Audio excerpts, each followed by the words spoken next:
Welcome to listen to the Nature Backed podcast, the show where we are talking about the green future. Today, my guest is Pat Hill from Mott Industries. Pat, tell us a few words about yourself. Hey, Tarmo. Thank you very much for having me. So, like you said, I'm from Mott Corporation. I run a couple of Mott's businesses, our process systems business and our clean water business, which is our subsidiary called Digestate Organics. Just a little bit about me. I'm a degreed mechanical engineer, spent the first half of my career in commercial nuclear power, which is an energy source that I really love and am passionate about. And then came to join Mott to help with process filtration and large-scale filtration systems in a variety of industries: oil and gas, chemical, power, agriculture, and other sorts of spaces. Really look forward to telling you a little bit about Mott, what we do, and then how we're helping really put this green energy focus into the world through our products and services. I understand the company is quite old, right? The company is quite old. We were founded over 60 years ago by Bud Mott. That's where the name comes from, Mott Corporation. Bud was a metallurgist. He found a really innovative way to make a structure called porous metal, which is made from metal powders that are compacted and sintered to form these open structures that we turn into filters, diffusers, spargers, and other sorts of flow control products. We were originally founded to support local aerospace and defense work, but have since grown into a fairly diversified company supporting things like semiconductor, life sciences, still a little bit of aerospace and defense, clean energy through the production of green hydrogen, and the couple of businesses that I mentioned previously. You make green hydrogen. I'm always a little bit puzzled. How do you make hydrogen green? Yeah, it's interesting, right? Hydrogen can be made a lot of different ways, some of which are not quite environmentally friendly, although they are quite efficient from an engineering perspective.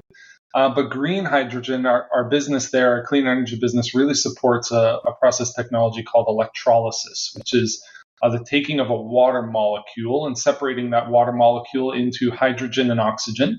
And that hydrogen is then purified, dried, compressed, stored, and ultimately used as either a fuel source or converted back to electricity.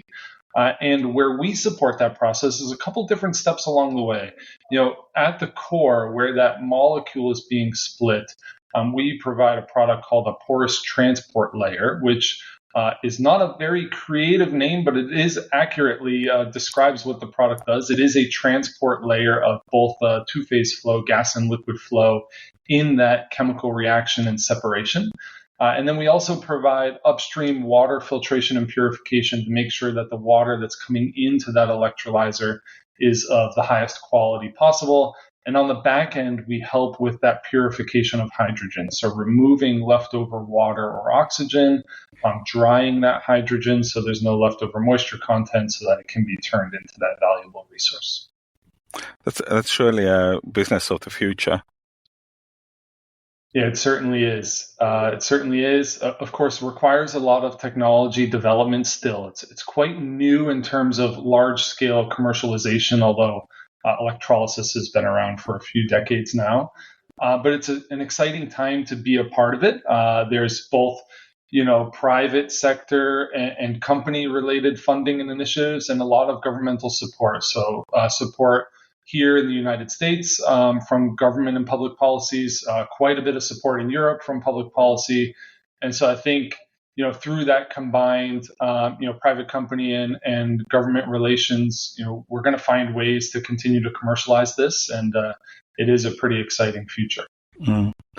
The process systems business, you work a lot with oil and gas and chemical industries, which, typically environmentalists would look like, the industries where there is something wrong. Knowing a little bit inside, there is, of course, a lot happening towards turning those industries greener and cleaner and so on. But what's your role in this? Yeah, so you're right. I think on the surface, oil and gas and chemical might not be quickly associated with green energy or green initiatives. But I can tell you my customers are making phenomenal innovations to better protect the environment. And it's really cool to be a part of it. So, on the oil and gas and refining side, we're seeing things like sustainable aviation fuel, biodiesel, carbon capture in that hydrogen production process that isn't green hydrogen. All of these technologies will still allow refiners to make the products that they need for the world, for the building blocks in transportation, personal care, plastics, and things of that nature, but do so with a reduced environmental impact. The role we play in refining is fine filtration. And so when you're pursuing those renewable processes or a carbon capture process, making sure that you're capturing particles down to micron and submicron sizes becomes much more important than maybe a conventional or antiquated process. And so we help our customers by first testing those process streams, understanding the science and really the detail and what's going on, and then designing turnkey filtration systems in order to be able to capture 99.9% of those particles down to 100 nanometers in size, and do so 24 hours a day, 7 days a week, in a fully automated fashion. In the chemical industry, a really interesting trend is the circular economy of plastics, and so plastic recycling. And some of our customers there have come up with really innovative ways to not only recycle the plastics, but recycle and convert them back into high quality medical or food grade plastics, which, as you can imagine, requires a lot of process control, a lot of engineering behind it. And again, we help there by providing that same fine filtration. Absolutely.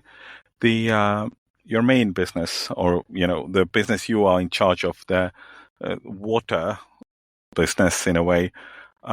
Water is probably the most ample resource on our planet. How much do you need to work on it? Yeah, so it's the most abundant resource, but it's also the most important resource. I think there's a lot of folks that say you can go many days without eating. You can go very few days without water, right? As a human.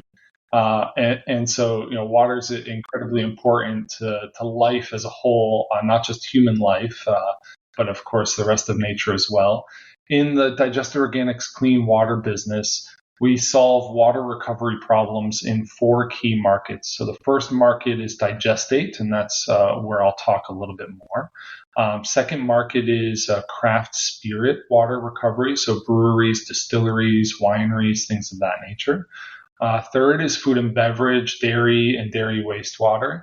And then fourth is waste to energy conversion processes, so landfills and other waste to energy processes where we can use that leftover water and recover it. Maybe I'll start, just for the audience, a little bit of education in the digestate market. So when I say digestate, I'm talking about manure or animal waste, typically from cows or pigs or maybe chickens, although cows are by volume one of the larger applications. And that manure, that waste that comes from the animals, still has a lot of energy content in it. And if nothing is done, that energy is wasted. And so there's a lot of smart people who have developed digestion processes where that manure, which is typically flushed with quite a bit of water, that manure undergoes an anaerobic conversion process where it breaks down and produces methane gas, biomethane. And then that gas can be conditioned and used as a renewable natural gas source. And so that's on the energy side. Where we help is on the water handling side. And so after you go through that energy conversion process, you still have quite a lot of water. Hundreds of thousands of gallons a day of water that needs to be moved in some way, shape, or form. And so what we do is we recover that water back to clean, reusable state. And that reusable state can be dependent upon whatever the customer's end desire is for that water source. But we do have the ability to convert all the way to something that can be discharged directly into a river, a stream, or another body of water. And so, our mission there is to take a gallon of manure that's leaving the digester and return at least half of that gallon back to clean, reusable water that can be consumed on site for other operations or returned back to the environment.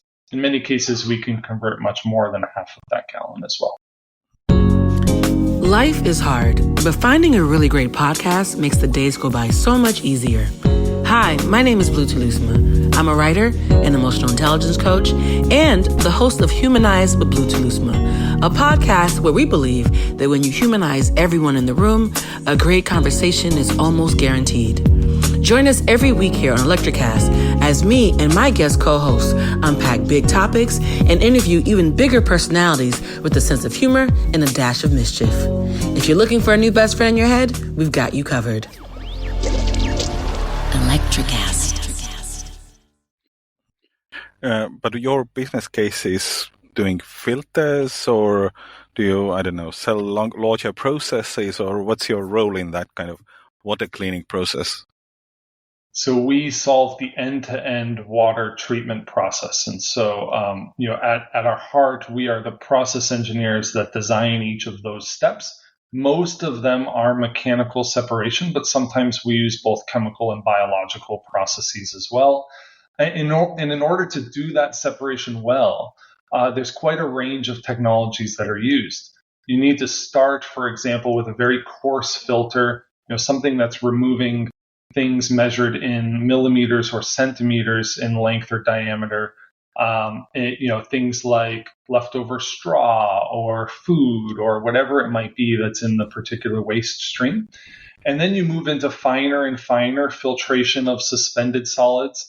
And after you get all of the suspended solids out, you need to then perform the biological and chemical treatment of dissolved solids or other sort of nutrients that are in the stream that maybe can't be discharged in high quantities. And so you start to get into technologies like reverse osmosis, ion exchange, biofiltration, things of that nature in order to perform, kind of that final conversion process.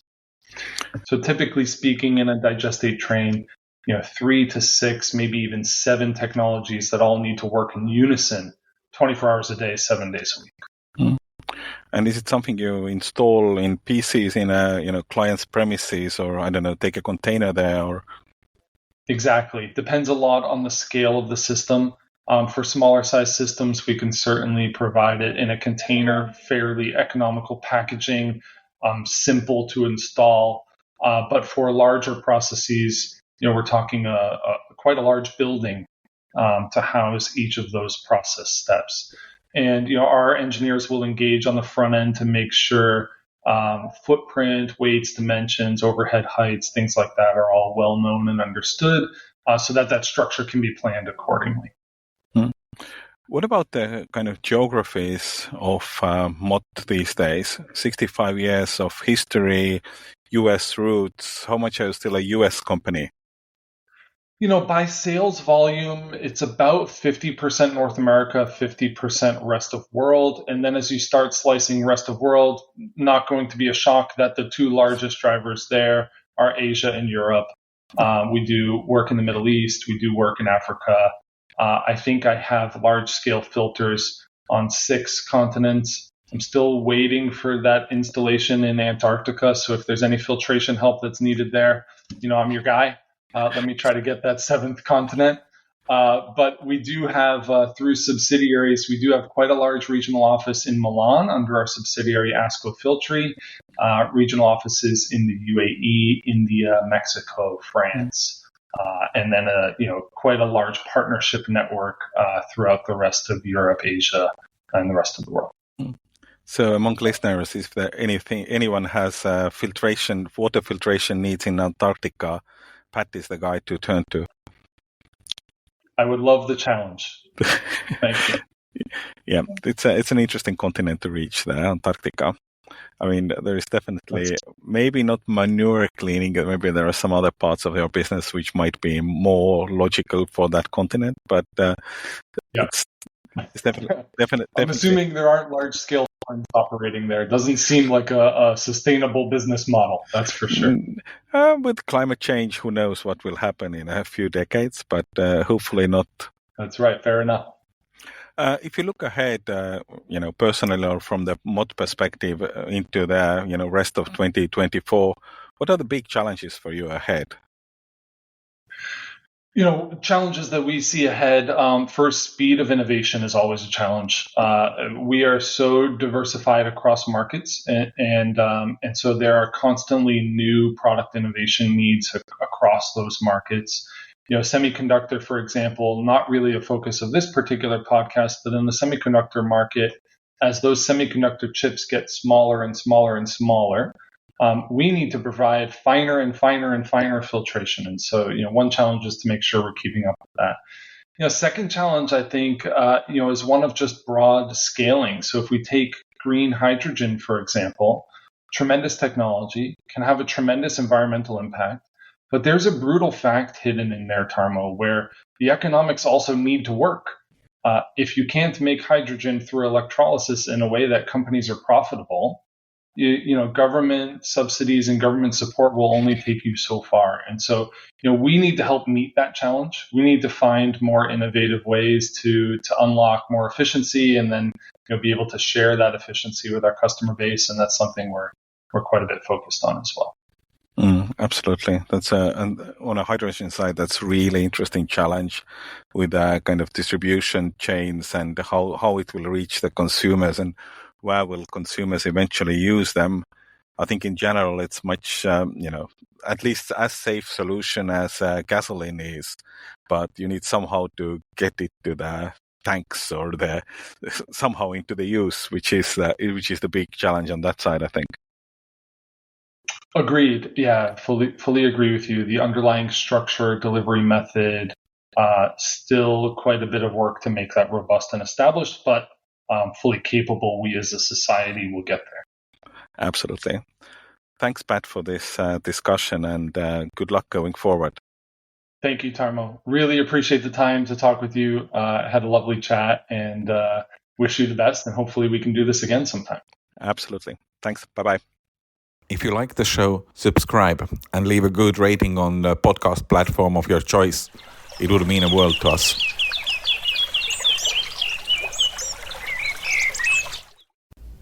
Hey, heard you like podcasts. Well, check out Dollar Bets. Two sports guys with faces for radio, betting live money against each other on air. That's Dollar Bets with a Z. Find us on the Winner's Edge. Hello, folks. Earl Breon here, host of the Responsible Leadership Podcast, part of the Best Business Network on Electricast. You're looking for a show to bring you some of the best leadership advice from some of the top thought leaders around the globe. This is the show for you. You can find us on all the podcast platforms of choice or on social media by following me, Earl Breon, B-R-E-O-N. Electricast.